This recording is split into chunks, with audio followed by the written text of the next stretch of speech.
Hoje é dia 15, domingão, e esse é o nosso quarto editorial do dia. O último, porém não menos importante, encerrando aqui esse domingão, né, para amanhã a gente começar a ralar logo cedo, né, para pagar as viagens do Lula. É o seguinte, a gente precisa entender o que tá rolando na política. Eu sempre brinco com vocês que 2026, né, tá a todo vapor. O Kassab comemorou uma nova pesquisa que foi liberada e parece que ele já aposta num candidato próprio. E não é Tarcísio de Freitas. Entretanto, a centro-direita começa a mirar o Tarcísio de Freitas com outros olhos. Talvez o Tarcísio seria incontrolável demais. E isso começa a incomodar um pouquinho. Nós vamos fazer análise dessa matéria do jornal Metrópole. E aí, sabe quem começa a despontar como a grande estrela desse cenário? Pois é, aliados veio um caminho para Michele Bolsonaro chegar até o Planalto. Esse grupo tem uma avaliação de que sim, vale a pena apostar em Michele Bolsonaro. Por outro lado, nós vamos falar também, segundo a matéria do Estadão, da regulação. Agora, já não basta mais regular as redes sociais, não. O Barroso defende a regulação da inteligência artificial também. Afinal, se a inteligência artificial não tiver a foice e o martelo na mão, para que serve essa inteligência artificial, não é? Afinal, desagrada ao modelo chinês que nós tanto temos orgulho.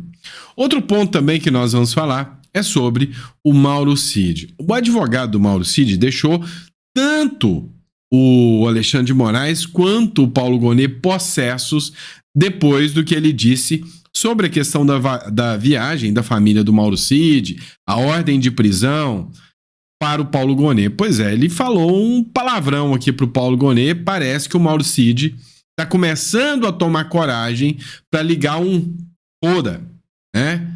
E deixar o negócio seguir, ou seja, expor ali algumas coisas que estão incomodando. O Mauro Cid sentiu que é o momento dele abrir a boca, falar de perseguição. Será que a gente pode ter reviravolta nesses próximos dias? A gente vai falar sobre isso também. Outro ponto que a gente vai discutir é a vergonha que a princesa do Japão fez nós brasileiros passarmos.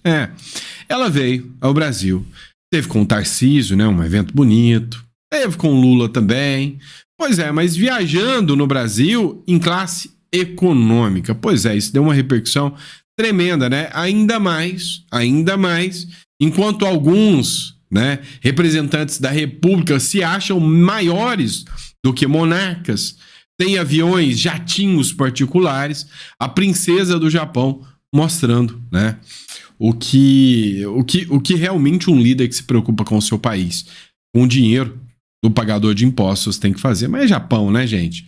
Vamos lá, outro ponto. Vou ter que parabenizar a matéria do Estadão, né? Ultimamente o Estadão vem acertando muitas pautas e a gente vai falar sobre isso, inclusive, né, sobre o Exército Brasileiro, sobre o aumento significativo, né, de embates, de combates, né, que estão acontecendo aí no mundo nos últimos anos. 2024 foi um dos anos mais violentos. E o que está acontecendo com o Exército Brasileiro? Nós vamos falar sobre isso, tá? Então deu para vocês perceberem, né, que é um editorial bem completinho para vocês. Então não esqueçam de inscreverem-se no canal, tá? Se inscrever, curtir, compartilhar. É sempre importante, né, que você compartilhe com as pessoas. Vai lá, hoje é domingo. Assusta a véia, vai. Assusta a sogra. Manda para ela e fala: ô sogra, olha só, você tá nas páginas policiais, olha o que o Sandro falou de você lá no finalzinho, né? Você tá numa matéria policial. Ela vai ficar doida, né? E ela vai assistir até o final, tá bom? Brincadeira à parte. Inscreva-se também, bora bater nossa meta. 2 milhões de seguidores, a gente chega lá, beleza? Então vem comigo, vamos de matéria que eu sei que você tá aqui por isso. Bora pra cima? Vamos lá, pessoal, começando com essa matéria aqui do Infomoney. Vamos lá, você que é do Paraná principalmente, mas você que é brasileiro como um todo, porque interfere você no Brasil, né, como um todo.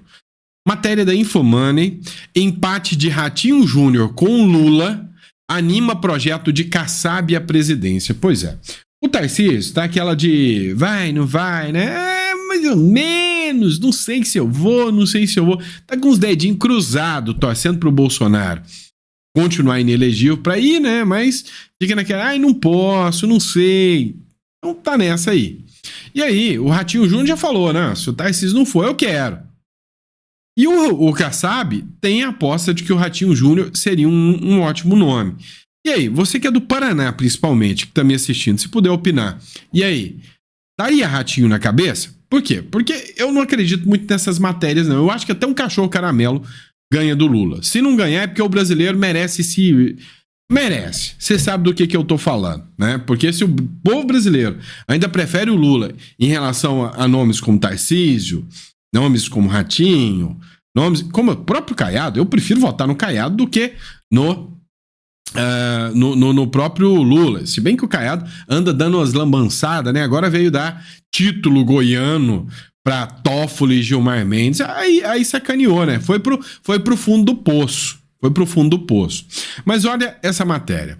O empate técnico entre o governador do Paraná, Ratinho Júnior, e o presidente Luiz Inácio Lula da Silva, em pesquisa de segundo turno, animou o presidente do PSD, o Gilberto Kassab, que tem reforçado a ideia de lançar uma candidatura própria à presidência em 2026. Kassab vê Ratinho Júnior como o principal nome do partido, especialmente caso o governador de São Paulo, Tarcísio de Freitas, não concorra. Aliados de Ratinho Júnior não descartam o apoio de Bolsonaro devido à amizade com o apresentador Ratinho, pai do governador. Com o próprio Ratinho também, Bolsonaro tem um bom alinhamento com ele. A grande questão é a seguinte: se o Tarcísio se lançar, todo mundo vai fechar com o Tarcísio. Isso aí é fato, tá? Não tem choro nem vela. Escuta aqui o vídeo, né, que foi publicado aqui, ó, Economester, tá? Que é o nome do perfil. E olha o que ele falou aqui. Contar um bastidor da política brasileira que o mercado financeiro está de olho e tem potencial para fazer a bolsa rasgar. Bolsonaro teria acabado de sinalizar um movimento que pode mudar toda a história das eleições de 2026. O negócio é o seguinte: segundo a Veja, emissários do ex-presidente levaram a mensagem que ele agora topa apoiar uma chapa presidencial com Tarcísio de Freitas e Michele Bolsonaro como vice. Esse já era um cenário que era comentado nos bastidores do mercado. Mas agora essa notícia surgiu depois de um encontro reservado no domingo entre um assessor político do Bolsonaro e 2 ministros do STF. O tema principal dessa conversa era a prisão do ex-presidente e a lei da anistia, mas a revelação que realmente impactou foi essa mudança radical no tabuleiro político. E agora eu te explico por que essa chapa é extremamente poderosa. Michele seria capaz de puxar votos decisivos de bolsonaristas raiz, mulheres e evangélicos. Enquanto isso, Tarcísio traz um apoio crucial do mercado financeiro, empresários e do centro político. Ou seja, essa é uma combinação que une popularidade e credibilidade econômica, praticamente um bilhete dourado para uma candidatura forte e altamente competitiva. Eu posso te garantir que o mercado ama essa ideia. Uma chapa assim teria grandes chances de vitória e seria extremamente positiva para ativos brasileiros. Isso significa, na prática, queda do dólar, juros mais baixos e bolsa disparando. Afinal, empresas da bolsa brasileira estão extremamente descontadas por causa da incerteza política e econômica. Poderiam, enfim, destravar um valor bilionário represado há anos. Logo, essa chapa pode ser o gatilho que os investidores esperam desde o fim do governo Temer / início do governo Bolsonaro. Com apoio popular e institucional forte, Tarcísio e Michele poderiam garantir ampla governabilidade no Congresso e no Senado. Na prática, isso viabilizaria ajustes fiscais profundos, privatizações e projetos massivos de infraestrutura com capital estrangeiro. Agora, por que Bolsonaro toparia um cenário como esse? Com aliados no poder, ele ganharia tempo e proteção jurídica e política, afastando uma ameaça de prisão de longo prazo. A verdade é, se isso avançar, o Brasil pode ter uma eleição com impactos gigantescos no mercado financeiro. Eu aposto nessa chapa, tá? Eu acredito que deixar o Tarcísio sozinho, sem alguém, né, de backstage, sem Eduardo Bolsonaro ou sem a Michele Bolsonaro, seria burrice do Bolsonaro. Mas eu aposto que essa chapa é interessante. Agora, o que acontece? O centrão, né, um centro-direita ali, é um tanto quanto preocupado com o Tarcísio. Tarcísio é visto como independente demais pela centro-direita, né? Ou seja, com muito vínculo ao bolsonarismo e também, né, com alguns pontos, né, ideais que não iam fazer ali o tomar lá da cá, aquilo ali, né? O que eu duvido, sinceramente, eu duvido. Eu acho que o Tarcísio, a gestão dele vai ser o que ele está fazendo em São Paulo. Acho que não vai mudar do que está sendo em São Paulo. Tá? Não é aquela maravilha, não é a última Coca-Cola, mas se bem que ele está sofrendo o impacto desse governo federal também, mas eu acredito que o governo Tarcísio não seria ruim, não. Tá? De forma alguma seria ruim. Não é a chapa dos sonhos. A chapa dos sonhos, né? Mas chapa dos sonhos é uma chapa que vai ter algumas, vamos dizer assim, algumas falas mais duras, se é que você me entende aqui. Mas o Tarcísio de Freitas, eu acredito que é uma chapa que pode vingar, né? Que pode bingar aí. E aí, por fim, aliados veem um caminho para Michele Bolsonaro, para a própria Michele, ser o nome para o Planalto também, né? A avaliação de um grupo de aliados do Bolsonaro é de que, por nunca ter ocupado um cargo eletivo, Michele não teria apoio político para ser a cabeça da chapa nesse cenário. O melhor seria ela ser vice do Tarcísio de Freitas. O atual governador de São Paulo é o favorito do Centrão, do mercado financeiro e de parte dos bolsonaristas para ser o candidato de Bolsonaro que está inelegível para o pleito do próximo ano. Caso aceite ser vice de Tarcísio, Michele abriria espaço para outro aliado de Bolsonaro disputar o Senado pelo Distrito Federal, vaga pela qual a ex-primeira-dama é cotada originalmente. Então eu acho que o desenho está se formando. Eu acho, de certa forma, que o Bolsonaro tem que já jogar, olha, se o nome não for o meu, o plano B é fulano e fulano. Eu acho que o Bolsonaro já tinha que jogar a carta. Ficar nessa de, ai, não, vai ser eu vou vencer o sistema. A gente já viu esse filme. Tá? A gente já viu esse filme e aí o resultado é essa sexta-feira 13 que a gente tá vivendo. Vamos lá, pessoal. Bora falar dessa matéria do Estadão. É o seguinte.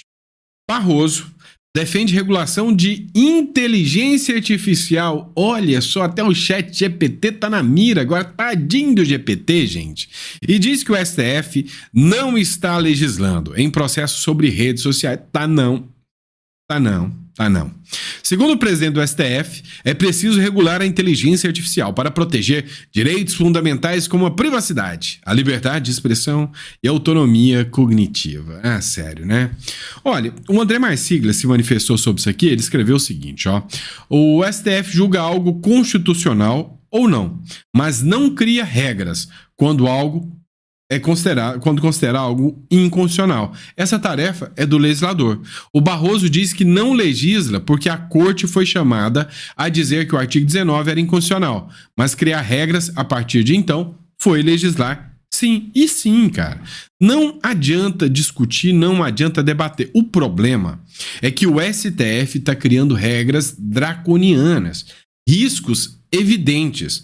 Porque o problema, e aqui eu vou colocar um vídeo da Madeleine Laxo para mostrar isso para vocês, o problema não é só o STF, é o vesquício que vai cair para os juízes estaduais, para os juízes federais, que vão começar a calar a gente à torta e à direita. Escuta o que a Madeleine falou aqui, ó, sobre, teve um juiz que deu uma ordem que é possível os caras tirar o Mercado Livre e a Amazon do Brasil. Imagina o impacto disso na caneta de um juiz. Pedido para retirar do ar em sigilo, ou seja, sem informar os usuários, Amazon e Mercado Livre. Não do STF, de juízes em geral. O país não gosta de liberdade de expressão. Os nossos deputados que foram defender a liberdade de expressão nos Estados Unidos votaram a favor da lei antipiadas, que é o que justifica a prisão de 8 anos do Léo Lins. Só que mais do que isso, mirando na censura, vão atingir outras coisas da internet também. Olha, tem uma coisa que aconteceu no AI-5, uma fala do Pedro Aleixo, que no AI-5 foi o único a votar contra o AI-5, e ele dizia uma coisa: o que me preocupa não são os generais, é o guarda da esquina. E o que me preocupa nessa votação não é o Supremo, são os demais juízes. Quem não se lembra de 10 anos atrás, quando o juiz da comarca do não sei onde, por causa de uma coisa que ele não entendeu, derrubou o WhatsApp do país. Na época, o WhatsApp era só serviço de mensagem. Hoje é marketplace, você paga, você recebe, você administra grupos. Você destrói a vida financeira, profissional, social de milhões de brasileiros que não estão cometendo crime nenhum porque um juiz decidiu. pedido para retirar do ar em sigilo. Vamos lá. Porque um juiz decidiu, né, com a sua caneta e com seu amplo e restrito poder, que uma plataforma inteira tem que tirar do ar porque uma mensagem que tá lá, uma informação que tá lá, não agrada. E o Brasil é esse, né? Então, assim, tem que ter um debate amplo e restrito, assim como o Marco Civil da internet foi, né? O Ronaldo Lemos, que é o advogado que debateu isso, ele prestou uma entrevista há poucos dias atrás. Eu conheci o Ronaldo Lemos em Araguari, tá? Minas Gerais. E aí, cara, numa palestra na IMEPAC, eu também formei na IMEPAC, junto com ele. Cara, é insano. Teve todo um debate da sociedade, teve toda uma discussão, teve anos de debate para juízes chegarem e falar: a extrema-direita está crescendo, vamos tirá-la daqui. Plup, tiramos. Acabou o artigo 19. Todo o debate, todos os anos de discussão, todo, né? O poder dado à Constituição para o legislador entender que o artigo 19 era daquela forma, ou seja, não dá para você tirar materiais da internet sem uma decisão judicial, é inevitável, a todos é garantido, em processo administrativo e judicial, a ampla defesa e contraditório, menos postagem nas redes sociais. Para, né? Vamos lá, pessoal, vamos falar do Mauro Cid. Mauro Cid tá dando trabalho pro Alexandre de Moraes. É um menininho que tá dando trabalho, né? Custou o Alexandre de Moraes arrumar pra dar uma prensa nele pra virar delator. E agora que consegue, o menininho tá dando trabalho pro Moraes, aí não pode dar pro trabalho pro Moraes não, Mauro Cid. Olha só, o advogado do Mauro Cid diz que não deve explicações sobre viagem da família. É óbvio que não. E manda a PGR, abre aspas, e se danar, fecha aspas. Foi igual a Janja aqui. Fuck you, PGR, né? Fez igual a Janja pro Elon Musk, o Hélio Mosca, né? É o seguinte, matéria da Folha de São Paulo. O chefe da equipe de defesa de Mauro Cid, o advogado César Bittencourt, afirmou que o tenente-coronel não deve explicações sobre a viagem de sua família aos Estados Unidos e disparou contra o procurador-geral da República, Paulo Gonet. Dane-se o PGR. A vida do Cid segue indiferente à existência do processo, escreveu Bittencourt à Folha de São Paulo. Cara, na verdade, acabou a vida de quem tá na mira disso aí, né? Da família. Tipo assim, as decisões que a gente tá vendo, de tão arbitrárias que são, pegam, né? Vamos pegar um exemplo da Carla Zambelli. Pega o perfil do Instagram do filho menor dela e tira. Deixa eu explicar. Quando você comete um ilícito, você cometeu um crime. Invadi ali, coloquei uma ordem de prisão no CNJ, prenda Xandão. Foi o que a Carla Zambelli supostamente fez, né? É o que o STF decidiu que ela fez, agora com trânsito em julgado, né? Se o tribunal é legítimo ou não é, aí já são outros 500, tá bom? Mas é o seguinte, vem a Zambelli, cometeu lá o ilícito, cometeu o crime. Hoje o Flávio Bolsonaro deu uma declaração sobre a Zambelli. Não, ela cometeu o crime sim, só que as penas são absurdas, desproporcionais e o tribunal não é legítimo. Foi o que disse. O juiz não é legítimo, foi o que disse o Flávio Bolsonaro. Beleza, a Carla Zambelli cometeu o crime. Cometeu o crime? Vamos dizer que sim. Vamos aplicar a ela a pena. O que são as penas? Vamos aplicar para ela a seguinte pena. Prisão. Vamos aplicar uma multa altíssima aí, acho que são 2 milhões de reais, não sei, a multa para Zambelli. E aí esse negócio de vamos tirar a rede social dos caras é inovação. Né? Isso não tá na lei, isso é coisa que surgiu da cabeça de juiz agora, né? Principalmente por quê? Porque é de direita, porque se for de esquerda não tira. Então vamos tirar a rede social. É pena da Carla Zambelli. Aí pega um cara que não teve ampla defesa, contraditória e que é menor de idade, que é o filho, e a mãe da Carla Zambelli também. Vai lá e tira a rede social. Ou seja, é parte do cumprimento da pena a retirada da rede social. O que já é absurdo por si só, né? Não faz o menor sentido. Mas é parte do cumprimento de pena que alcançou terceiros. Agora, no caso do Mauro Cid, vamos lá, no caso do Mauro Cid, o Mauro Cid, ele é o investigado, ele é o delator, ele tá em liberdade, a família dele não pode viajar mais. A família do Mauro Cid tá sob o monitoramento da PN na viagem da família do Mauro Cid. Manda prender o Mauro Cid, manda prender o Gilson Machado.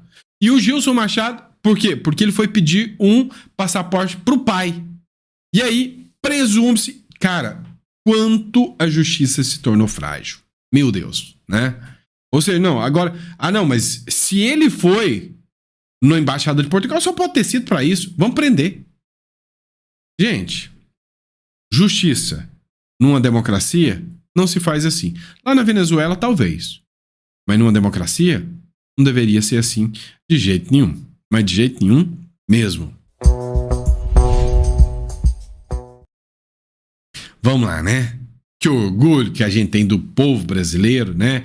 Do presidente do Brasil que viaja.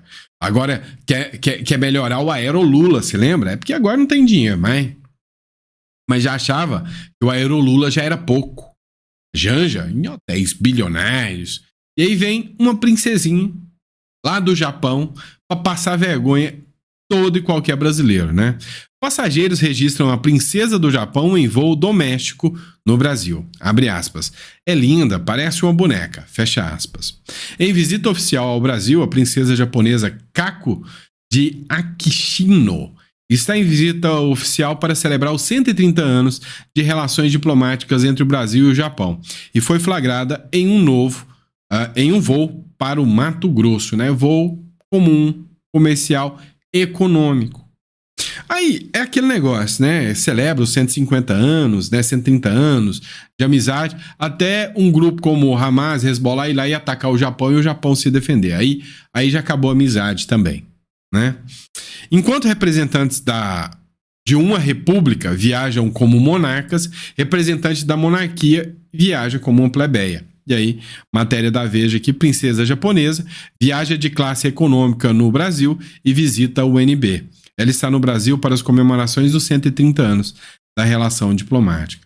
No Brasil, né, os representantes têm um privilégio, é uma casta, é uma turma que, assim, para você ter noção, circula aí a informação, eu não tenho os dados corretos para te dizer, mas de que a Suprema Corte Brasileira ela é mais cara do que a realeza britânica, ou tá equiparável, ou alguma coisa assim. Cara, como é que um país desse pode ir pra frente? Não tem como.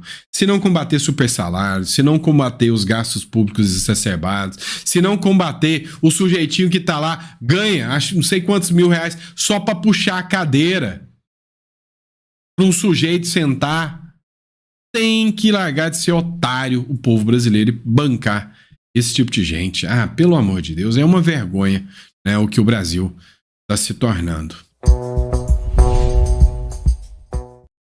Vamos lá, pessoal.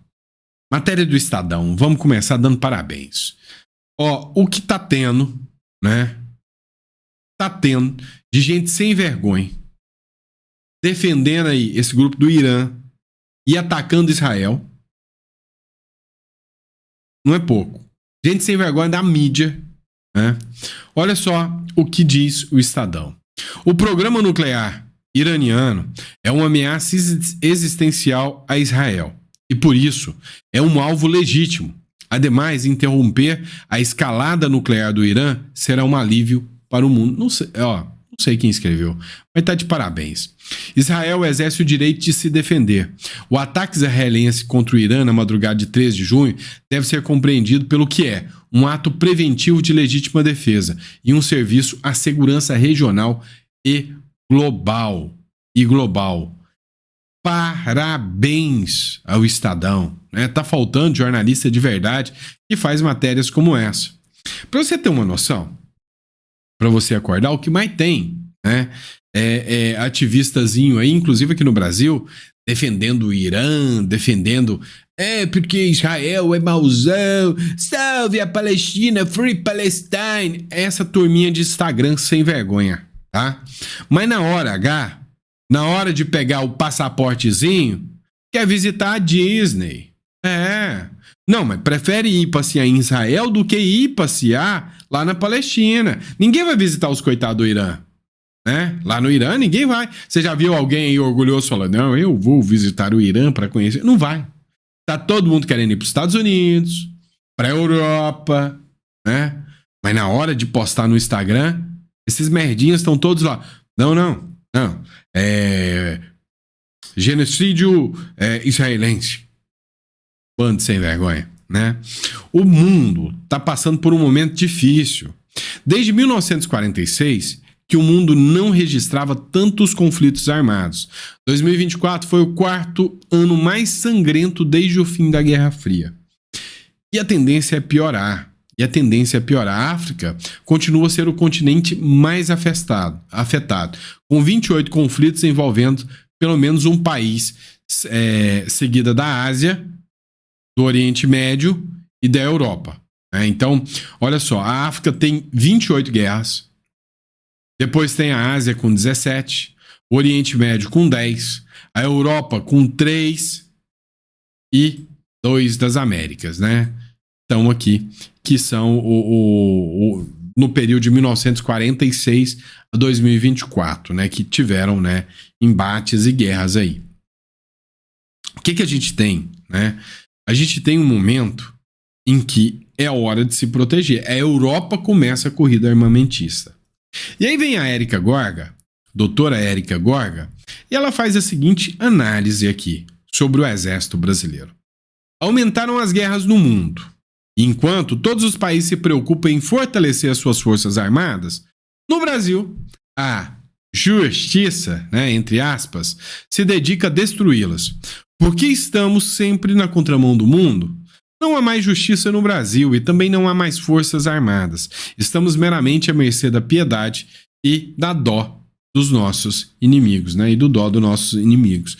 E, gente, as Forças Armadas brasileiras, eu tô impressionado o que tá acontecendo. Eu já falei num outro editorial hoje, né, sobre as Forças Armadas brasileiras.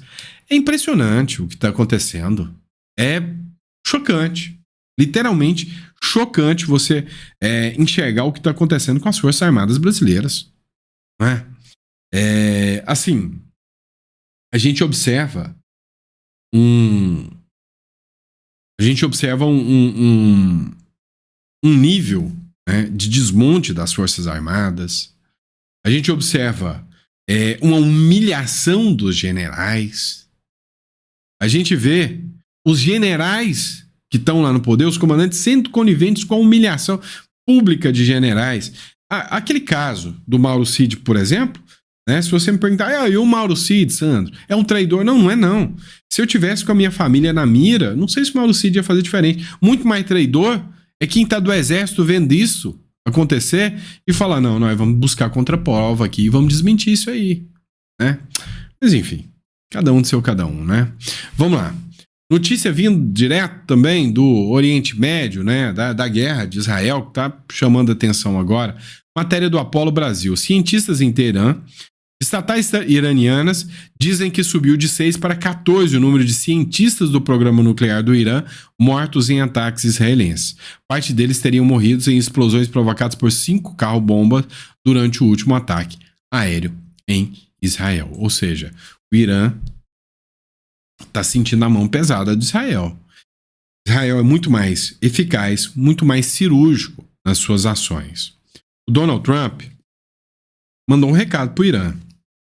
Falou o seguinte, olha, se vocês atacarem os Estados Unidos vão revidar. E aí, são em níveis nunca antes vistos na história. Os Estados Unidos vão atacar de tal forma que nunca na história civil ninguém nunca viu um ataque de tais proporções se o Irã tomar medidas contra os Estados Unidos. Então não entrem contra os Estados Unidos, não.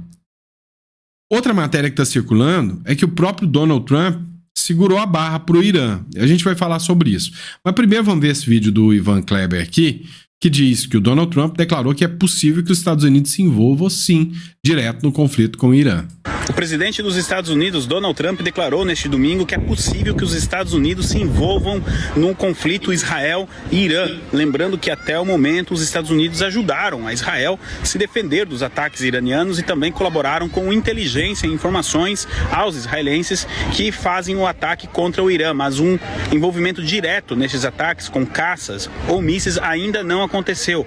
Contudo, o presidente Donald Trump, repetindo na manhã deste domingo, declarou, conforme reporta a emissora ABC News, de que os Estados Unidos podem se envolver diretamente, o que pode levar a uma escalada nas próximas horas no conflito. Eu sou Ivan Kleber, falo diretamente de Londres, no Reino Unido, e hoje é domingo, dia 15 de junho de 2025. Muito obrigado a todos que compartilham o meu perfil e também o conteúdo aqui publicado.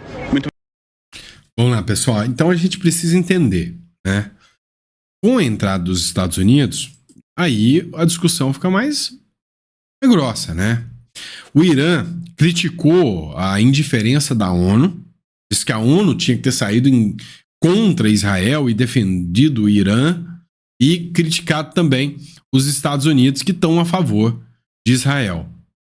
A ONU não está querendo entrar nessa. Enquanto os governos de esquerda estão todos aliados ao Irã, né? O Lula já sinalizou muito bem que está do lado do Irã. Maduro reafirma solidariedade ao Irã e critica Netanyahu. Ou seja, Lula tá vivendo uma contramão aí, né? Tá correndo o risco aí de ter que decidir sobre o dia da amizade com Israel e, mais uma vez, né, entrar em conflito com Israel, de conflito diplomático. A pressão da esquerda é para que o Lula rompa relações com Israel.